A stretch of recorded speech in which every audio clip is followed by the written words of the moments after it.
This is Let's Make Waves podcast. I'm your host, Rana Al-Basri Marwad, and I believe that we're all here to make waves. I created this podcast to help you build your brand by sharing with you tools, resources, and strategies to gain professional authority for better business opportunities. If you want to get unstuck, you've come to the right place. Let's get started. Hello, and welcome to a new week and a new episode. As always, I'm so happy to have you here. Today, I'm really excited. I'd like to introduce you to something that's new that I want to publish on this podcast every once in a while. And I hopefully can make it every single month. And that is, I would like to introduce you to the case study episode. Now, this case study episode is a deep dive into a specific challenge or plan in a particular business.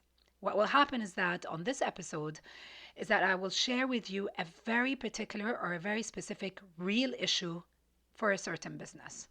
During the course of the episode, I would share a deep dive into that real issue and how to tackle it with real actionable plan and very specific next steps. Now, the reason behind deciding to create the case study episodes once in a while is because I want to share with you real actionable and immediate strategies that are there to fix or to be the solution to a business challenge. The type of business that will be featured may be different from yours, but I do hope that you listen till the end because my aim is to share with you the thought process with very tangible next steps, which could be very, very useful for your own business. Okay, that's a lot. I know, right? But I'm really excited about this, and I'm really excited about introducing those timely case studies episodes on this podcast because let's be real, I will always have my educational episodes where I share strategies, tips, but nothing is more powerful than learning from real case studies based on real problems and real solutions. So I hope this excites you as much as I'm excited about it. And before we start, I just want to be clear on a particular caveat. Now, we all know businesses are complex and they involve a lot of moving parts. So these case studies will have multiple challenges, some of them that you need to tackle to get up to a final goal.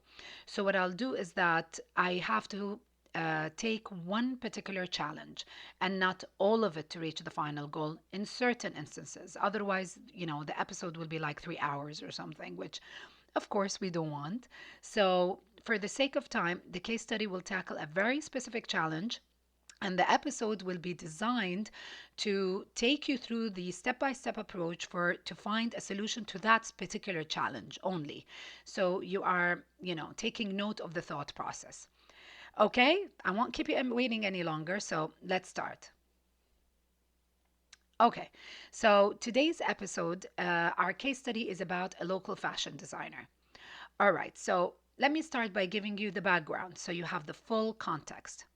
Now, this case study is about a local fashion designer. She launched her business and her first collection previously, but didn't have the impact that she wanted, which means that as a result of that, it also impacted the sales because she didn't gain enough publicity during the launch.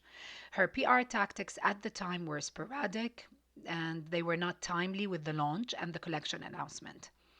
Today, we are 3 months before the fashion show of her new launch. She wants to take better decisions when it comes to publicity and PR. And the situation is, what should her PR plan look like and what should she be doing today to get the maximum exposure for her collection launch or her reveal in 3 months' time from today. So today I'm going to take this case study and build a publicity plan for this fashion designer to maximize her publicity effort for the reveal launch of her collection and for the fashion show that she's preparing for. Are you ready? Okay.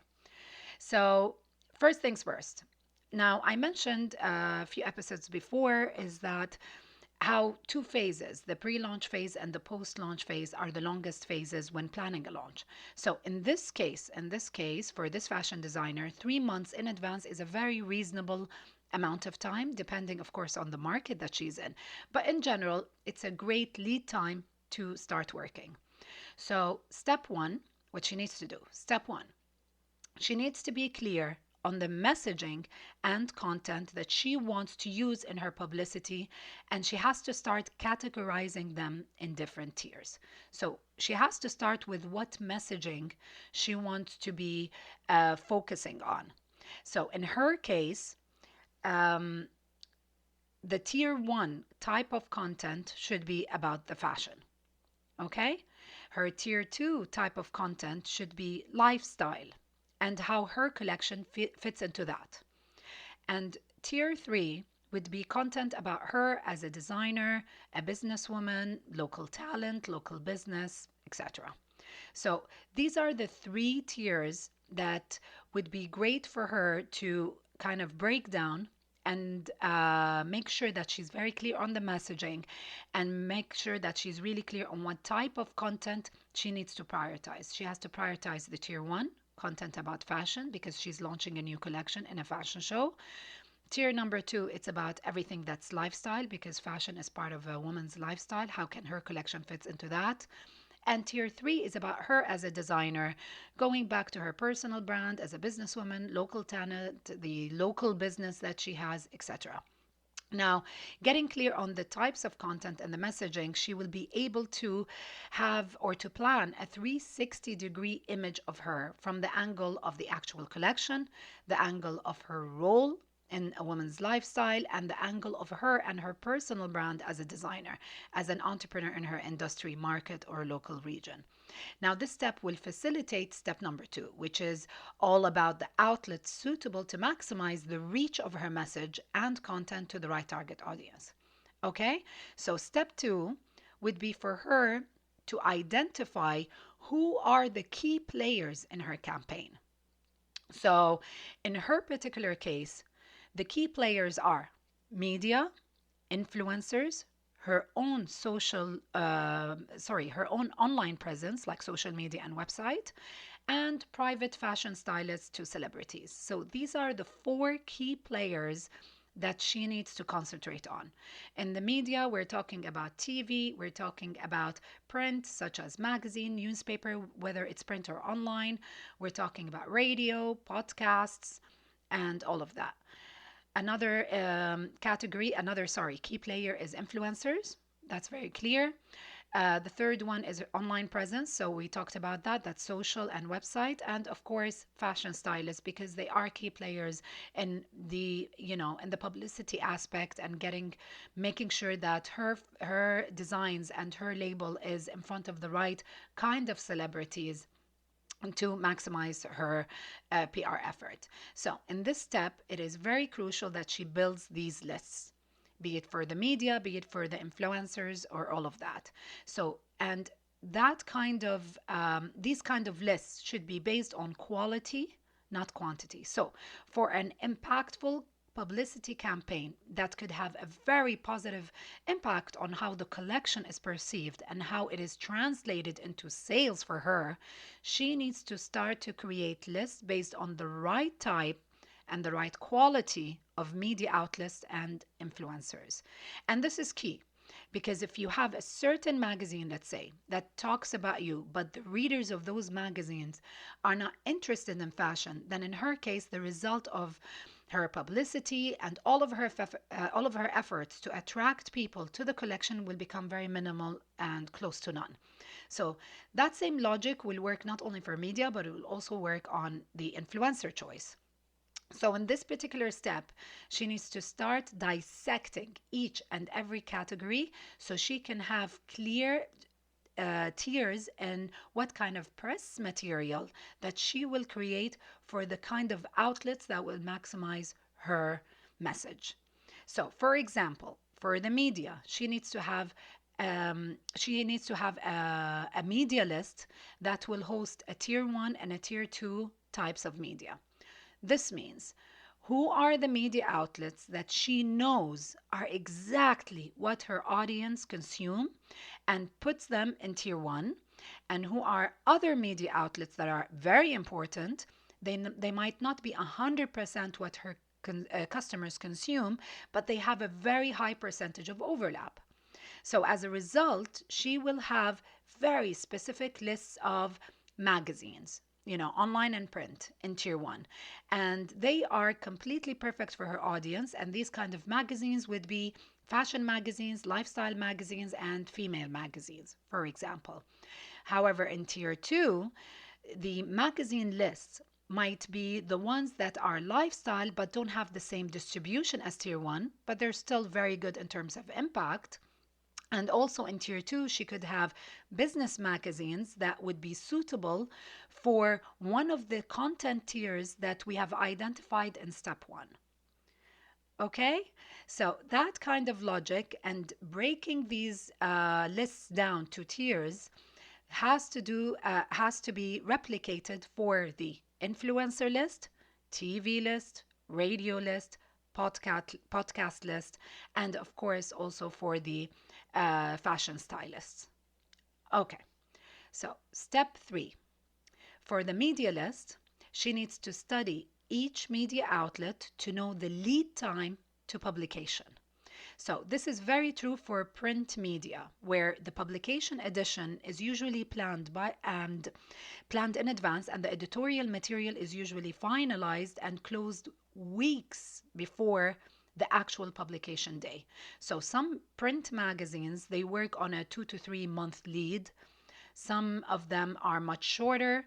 For some radio stations who have very, lifestyle kind of programs or female programs on certain days of the week, the guest lineup is planned 3 weeks in advance. So each media has a different type of lead time, and she needs to study every single media outlet and understand the lead time to publication. The second thing that she has to do for the media list is to find the right person for each of those publications that she has identified, or for each of those programs. So it doesn't have to be like the editor in chief, because chances are they will not answer her emails. So it's very important to look for the right editor or the right program producer for the ones that she has identified in her media list. And these are people who are in charge of the day-to-day, and they're in charge to take the decisions on the material and the guest lineup. So this is what she needs to do as step three for the media list. As for the influencer list, she needs to start diving into their content and understanding their approach of how do they deal with their followers, and how do they create their content, what kind of content, how is their engagement. Can she connect with them directly, or does she need to connect with their managers, for example? So it is important to choose the influencers not only based on the content, but also based on their values and their approach, especially making sure that it aligns with her brand and with her business. That's for the influencer list. As for the celebrity stylist list, she needs to find out who do they represent or work with. So she makes sure that the right celebrities are then being approached. And what I mean about the right celebrities is that who have a very clear relevance to her brand and to her style. So for all of her lists, she shouldn't forget to study each list and understand where does the content or the message that she has identified in step one fit, and that she can make sure that there's a higher chance of them actually being interested in her material for later steps. Okay, so now we are in step number 4. Now, it's time for her to start to connect and to pitch. That's step number 4. And here's an important note. For the respectable media outlets, it's important not to pitch them just like an announcement press release. This doesn't work with really good media outlets, because they value their readers, and therefore they value the editorial content that they publish. So when she starts pitching, she needs to pitch a concept, a story, an exclusive angle, an interview option maybe. She has to pitch access to, for example, behind the scenes at the fashion show. She needs to make sure to listen to the editors, ask what type of content that they are interested in and that their readers are interested in. They know their readers really well, and she should take note of the type of press material that they require and they are interested in.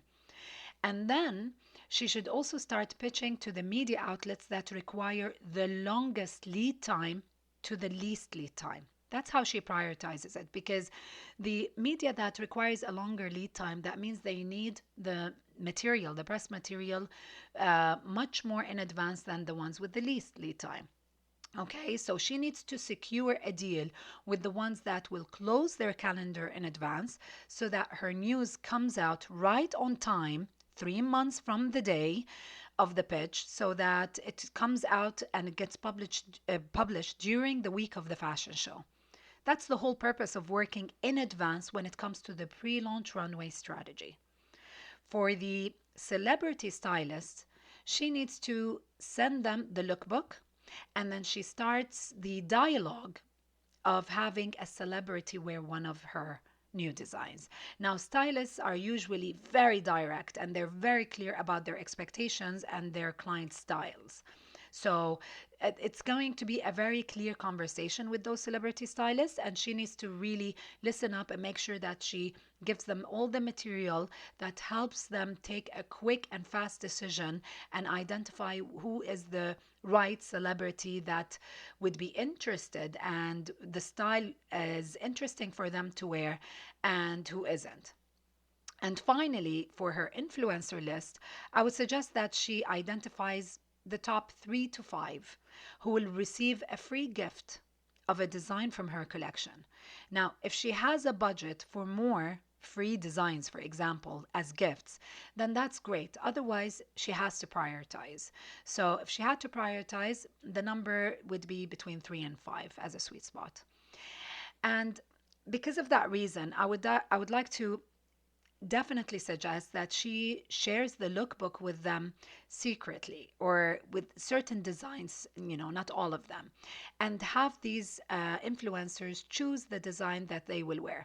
This will not only build the relation between her and the influencers, but it will also ensure that they will honor their commitment, especially when she is approaching them as a PR request, which is a free collaboration versus a paid one.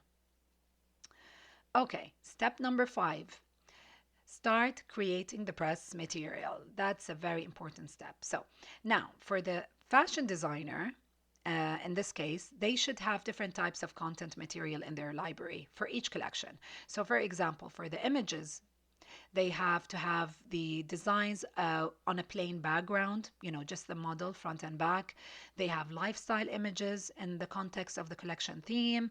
They should have video shots of the pieces on the model. They have images and video documentation of the process to create the collection, the sourcing, the sampling, and the final collection. Now, I know it sounds like a lot, but it isn't. Just think about it this way. This fashion designer should have content suitable for different types of content, including their online store. So, some content will be suitable for exclusive coverage in specific media outlets, videos that could be used during an interview on TV, maybe, content for her own social media and her own website. And it is because of this that the documentation of every single step when she's building up this collection coming up to the fashion show is a great way to start building the right content library for each collection as she launches.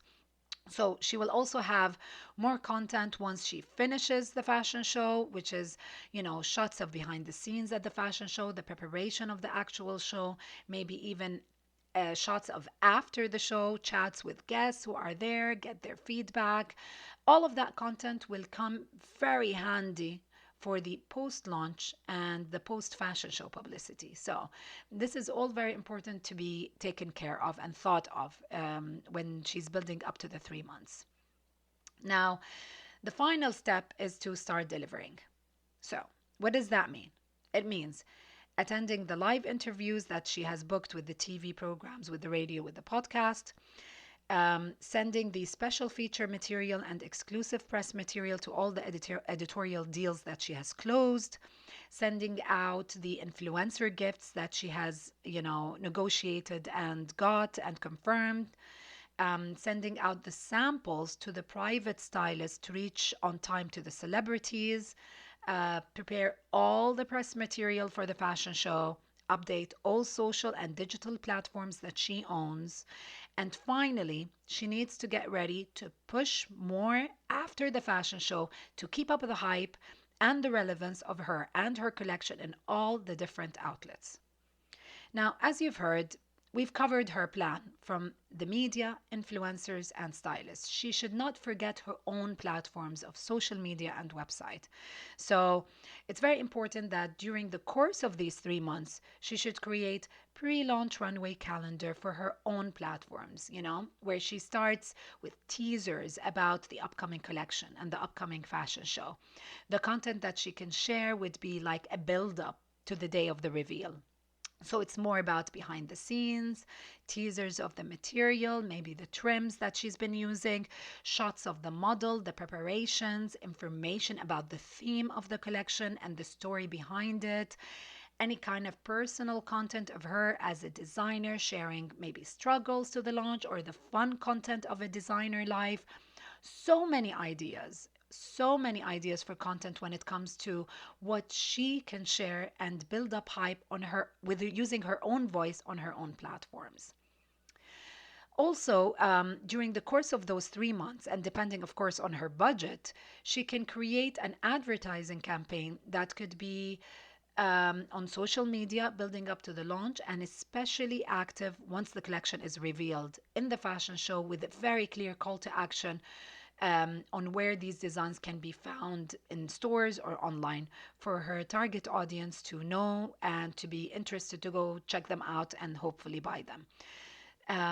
Also, it's very important to highlight that if she has an email list, which is important that she should have an email list, her campaign should include weekly email updates building up to the fashion show and then the launch of the collection.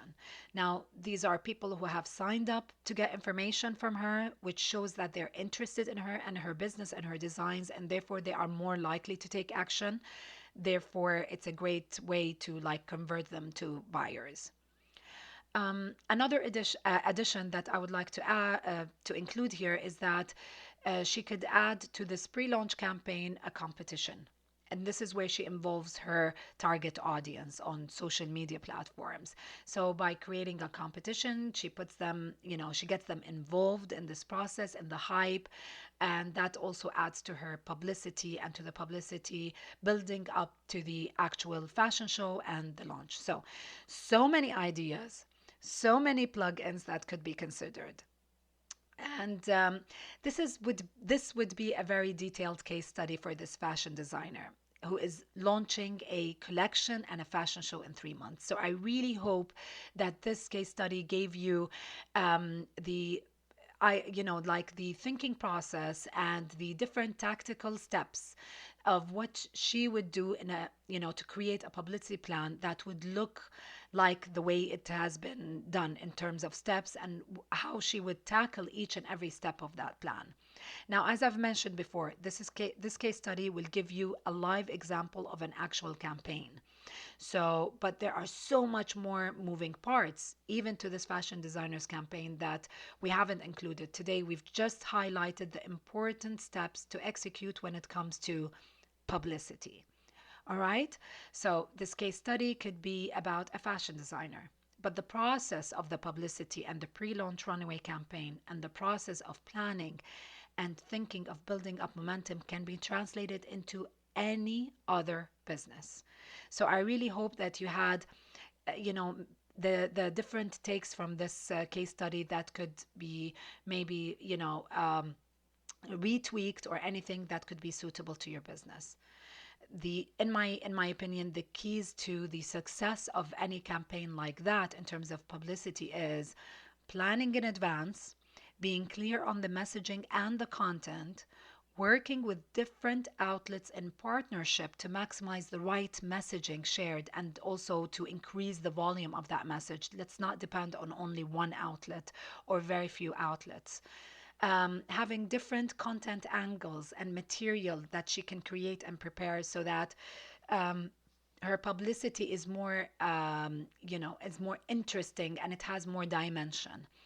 And finally, building relationships and maintaining them pre-launch and post-launch. And always, this should be like a continuous cycle. Relationships are very important when it comes to publicity and PR. And it is based on those relationships that the messaging and the content volume can be maximized or can be really minimal. So publicity really depends on relationships. And this is like a very important point that I hope that you guys keep it in mind. Okay, I hope you enjoyed today's show, today's case study. I'm so excited. I'm so happy that I did this, and I really hope that it has added value to your thought process when it comes to, in this case, when it comes to publicity. And with this, we've come to the end of today's episode. Thank you so much again for listening.